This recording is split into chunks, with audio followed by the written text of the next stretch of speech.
U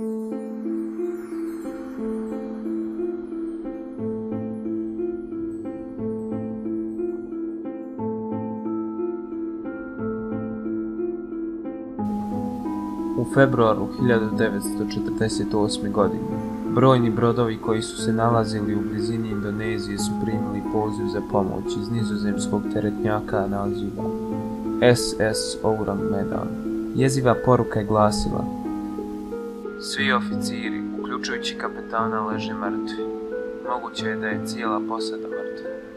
Nakon ove poruke uslijedila je sljedeća, otkucana Morzeovim kodom: ja umirem. Kada je prva spasilačka ekipa stigla do broda, nekoliko sati kasnije pokušali su da stupe u kontakt sa brodom, ali nisu dobili nikakav odgovor. Zatim su poslali ekipu da se ukrca na brod i ono što su otkrili bio je zastrašujući prizor zbog kojeg je i dan danas Ourang Medan jedna od najčudnijih i najstrašnijih misterija svih vremena.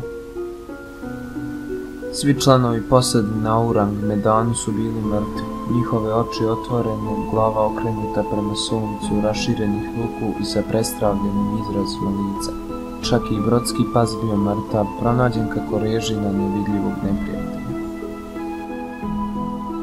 Odluka je donesena da se brod odvuče nazad u luku, ali prije nego što su i počeli, iz broda je počeo izlaziti dim. Spasilačka ekipa je napustila brod, a Ourang Medan je eksplodirao i potonuo.